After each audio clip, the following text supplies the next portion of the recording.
So guys, जैसा कि हमने पिछले एपिसोड में देखा कि हे मून ने 5 सेक्रेट रेलिक्स की मदद से बिस्ट गॉड को दोबारा जिंदा कर दिया। जांग और जियो भाई डेमोनिक बिस्ट को मारकर ग्रेट शमन को गोस्ट किंग सेक्ट में ले जा रहे थे। फिर अब हम जांग को देखते हैं, वो ग्रेट शमन को लेकर गोस्ट किंग सेक्ट पहुंच गया। गोस्ट किंग अपने साथियों के साथ मिलकर उनका स्वागत करते हैं। वो कहते हैं कि मुझे खुशी है कि आप मेरी बेटी को बचाने के लिए इतनी दूर चले आए। ग्रेट शमन कहते हैं कि आपको शुक्रिया कहने की जरूरत नहीं, अब जब मैं यहाँ चुका हूँ तो मैं भी याओ को बचाने की पूरी कोशिश करूंगा। ये सब भाग्य के ऊपर है कि मैं इस काम में सफल हो पाऊंगा या नहीं। गोस्ट किंग कहते हैं कि आप बहुत दूर से सफर करके आए हैं और आपको देखकर ऐसा लग रहा है कि आप बीमार हैं, इसीलिए बेहतर होगा कि आज रात आप शांति से आराम करें। हम सारी चीजें कल शुरू करेंगे। गार्ड यान हुई ग्रेट शमन को उनके कमरे में ले गया। गोस्ट किंग जांग से जियो बाई के बारे में पूछते हैं कि क्या ये तुम्हारी दोस्त है। जांग कहता है कि इसने कहा ये आपकी दोस्त है और आपसे मिलना चाहती है, इसीलिए मैं इसे आपके पास लेकर आ गया।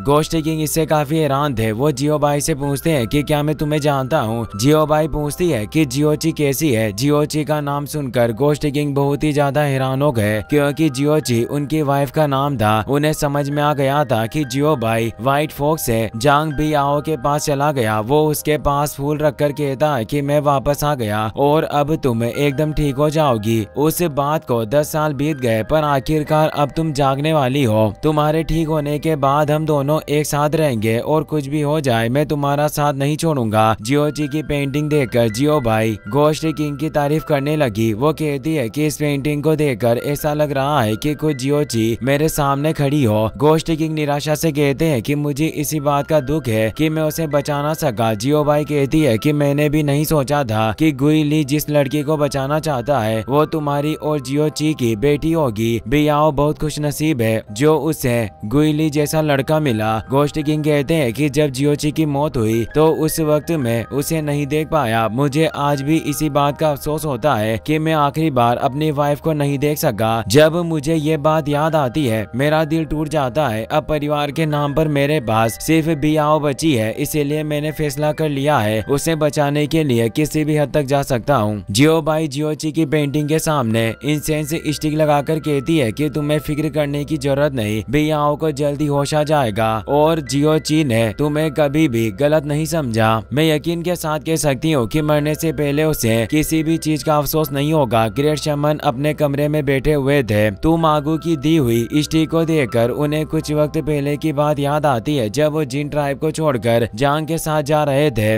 उन्हें जाता देख जिन ट्राइब के मेंबर्स की आंखों में आंसू आ गए। ग्रेट शमन कहते हैं कि मैं मानता हूँ कि मेरा यह सफर बहुत ही अजीब होने वाला है, पर इसका मतलब ये नहीं कि तुम सब रोते हुए मुझे अलविदा कहो। तुम्हें फिक्र करने की जरूरत नहीं, अगर भाग्य में लिखा होगा तो मैं जरूर वापस आऊंगा। वहीं लिंग लोंग के स्टेचू के आसपास डेमोनिक ऑरा फैल गया। ब्लैक टाइगर इससे काफी घबरा गया। वो अलर्ट होकर इधर उधर देखने लगता है, पर डेमोनिक ऑरा की वजह से उसे कुछ समझ नहीं आता। तभी बिस्ट गॉड तेजी से आकर उसके शरीर के 2 टुकड़े कर देता है, जिस वजह से उसकी डेथ हो गई। बिस्ट गॉड लिंग लोंग के स्टेचू से कहते हैं कि आखिर तुमने ऐसा क्यों किया? क्या तुम्हारे दिल में मेरे लिए जरा भी अहमियत नहीं थी जो तुमने मुझे कैद कर दिया? पर मैं तुम्हें बताना चाहता हूँ कि मुझे इन सब चीजों से कोई फर्क नहीं पड़ता। अगर तुम मुझे मरा हुआ देखना चाहती थी तो बस एक बार मुझे कह देती, मैं तुम्हारे सामने अपनी जान दे देता। पर आखिर तुमने मेरे साथ ऐसा क्यों किया? वो स्टेचू को गले लगाकर रोने लगता है। वो अपनी केव में जाकर अपने पुराने बिस्ट को जगाने लगा, जिससे साधारण जानवर खतरनाक और जानलेवा बिस्ट में बदल गए। छोटे छोटे कीड़े भी इतने खतरनाक हो गए कि इंसानों को मारकर खाने लगते हैं। उन डेमोनिक बिस्ट की वजह से हर तरफ तबाही मच जाती है। बिस्ट गॉड लिंग लोंग से कहता है कि जैसे ही मैं सारी चीजों को तुम्हारे साथ दफना दूंगा उसी वक्त मैं तुम्हारे पास आऊंगा। अचानक उसकी बॉडी से जोरदार एनर्जी निकलने लगती है। अगले दिन ग्रेट शमन बियाओ को ठीक करने के लिए फ्रोजन केव में चले गए। वो अपनी पावर से बियाओ को देखने की कोशिश करते हैं, जिससे हे हुआन बेल से एक्टिवेट हो गई। ग्रेट शमन उन्हें चेक करने की कोशिश करते हैं, मगर हे हुआन बेल्स ने उन पर ही हमला कर दिया, जिसकी वजह से ग्रेट शमन दूर जाकर गिरने लगे। पर गोस्ट किंग उन्हें संभालते हैं। हे हुआन बेल्स दोबारा उन पर हमला करने लगी, मगर इस बार जांग अपनी डेमोनिक स्टिक की मदद से उसका अटैक रोक देता है। हे हुआन बेल्स के अंदर से जोरदार एनर्जी रिलीज होने लगी, जिससे बचने के लिए सब अपने सामने बैरियर एक्टिवेट कर लेते हैं। जांग बताता है कि हे हुआन बेल्स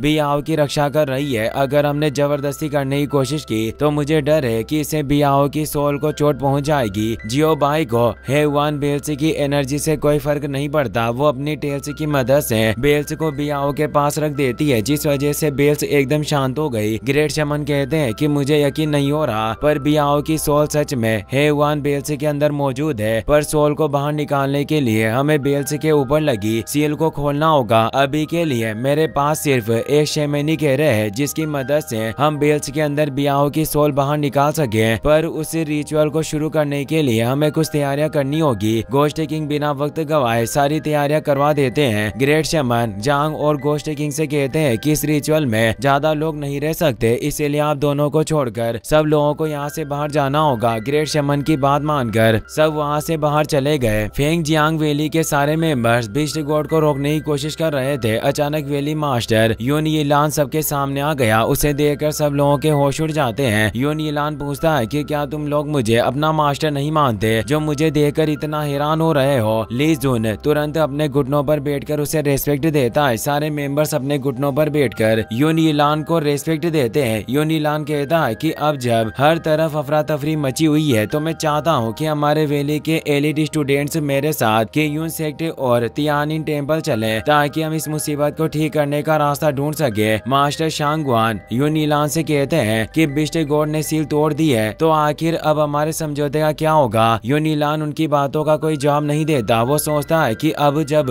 तुम निकलना चाहते हो, तो मैं तुम्हें रोकने के लिए इस दुनिया का इस्तेमाल करूंगा। वहीं ग्रेट शमन अपना ब्लड सेक्रीफाइस करके एक ब्रश एक्टिवेट करते हैं। वो एक ड्रम बजाने लगे, जिससे उनकी उम्र काफी कम हो जाती है और उनके बाल काले हो गए। ब्रश की वजह से बर्तन में रखे ब्लड के अंदर से एनर्जी निकलने लगती है। उस एनर्जी की वजह से बियाओ के आसपास एक शेमेनिक एरे एक्टिवेट हो गया। ग्रेट शमन जांग और गोस्ट किंग से कहते हैं कि तुम दोनों को अपनी स्पिरिचुअल एनर्जी बढ़ानी होगी, पर याद रहे तुम रिचुअल के बीच में मुझे रोक नहीं सकते और ना ही कोई बाधा खड़ी कर सकते हो। अगर तुमने मुझे रोकने की कोशिश की तो बियाओ की जान खतरे में पड़ जाएगी। वो गोस्ट किंग और जांग के साथ बियाओ के पास खड़े हो गए। वो अपने म्यूजिकल ब्रश की मदद से बियाओ को होश में लाने की कोशिश करते हैं, जिससे हेवान बेल्स एक्टिवेट हो गई। ग्रेट शमन ब्रश की मदद से खून की बूंद बियाओ के पास गिराते हैं, जिससे वो एक मिस्टीरियस स्पेल में पहुंच गए। वहाँ एक एरे एक्टिवेट हो गया। उसके अंदर एक भेड़िया निकलकर ग्रेट शमन के दिल को पकड़ लेती है, जिस वजह से उन्हें बहुत ही ज्यादा तकलीफ होती है और उनका ड्रम भी नष्ट हो गया। भेड़िया उनके दिल को एरे के अंदर खींचने की कोशिश करती है। उसे रोकने के लिए ग्रेट शमन भेड़िया पर आग लगा देते हैं, जिस वजह से भेड़िया अंदर नहीं जाती, मगर एरे के अंदर से कुछ स्पीड से निकलकर ग्रेट शमन के आसपास घूमने लगी, जिससे उन्हें काफी परेशानी होती है। उनके दिल पर भेड़िया बंधी हुई थी, जिस वजह से उनकी हालत बिगड़ती जाती है, पर फिर भी वो रिचुअल नहीं रोकते। वो कुछ स्पेल से पढ़ते हुए अपना काम जारी रखते हैं। उनकी हालत देखकर गोस्ट किंग और जांग काफी हैरान थे। वो समझ नहीं पाते कि आखिर ये सब क्या चल रहा है, पर ग्रेट शमन के कहने पर वो दोनों उन्हें रोक नहीं सकते थे, इसीलिए वो कुछ नहीं करते। अचानक ग्रेट शमन अपने घुटने पर बैठ गए। वो भेड़िया जांग और गोस्ट किंग को भी बांध देती है। जांग सोचता है कि आखिर ये किस तरह का एरे है। इन भेड़ियों के बीच फंसकर मेरी स्पिरिचुअल एनर्जी धीरे धीरे कमजोर पड़ती जा रही है। कहीं ऐसा तो नहीं कि ये एरे हमारे एनर्जी को एब्जॉर्ब कर रहा हो। ग्रेट शमन अपनी पूरी पावर का इस्तेमाल करके बियाओ की सोल हेवान बेल्स से बाहर निकाल लेते हैं। सोल बियाओ की बॉडी में जाने लगती है, जिसकी वजह से आसपास मौजूद मुरझाए हुए फूल दोबारा खिलने लगते हैं। जांग इससे बहुत ही ज्यादा खुश होता है। उसे समझ में आ गया कि बियाओ जिंदा होने वाली है। बियाओ की सोल उसकी बॉडी में जाने वाली थी, मगर ग्रेट शमन की हालत बहुत ही ज्यादा खराब हो गई। वो खुद को संभाल कर स्पेल से पढ़ने की कोशिश करते हैं, पर उनके शरीर में जरा सी भी जान नहीं बची थी। बियाओ की सोल बॉडी में जाने से पहले उनकी डेथ हो जाती है, जिस वजह से सोल बॉडी के अंदर नहीं जा पाती। अचानक जांग को एक दृश्य दिखाई देता है, जिसमें बियाओ उससे मिलने के लिए आई थी। उसे देखकर वो खुशी से रोने लगा। वो उसे छूने की कोशिश करता है, मगर उसकी सोल नष्ट हो चुकी थी। वो धूल बनकर गायब हो जाती है। बियाओ की सोल को नष्ट होते देख गोस्ट किंग के होश उड़ गए। उन्हें समझ नहीं आता कि ये सब कैसे हो गया। अपनी आंखों के सामने अपनी बेटी की सोल नष्ट होने पर भी वो कुछ नहीं कर पाते। इससे उन्हें बहुत ही ज्यादा अफसोस होता है। जांग भी इससे बहुत ही ज्यादा दुखी था। उसे समझ नहीं आता कि आखिर वो ऐसा क्या करे जिसकी मदद से बियाओ बच सके, पर वो कुछ सोचे समझे उससे पहले बियाओ की सोल पूरी तरह से नष्ट होकर गायब हो गई। इसी के साथ ये एपिसोड यहीं पर खत्म हो जाता है।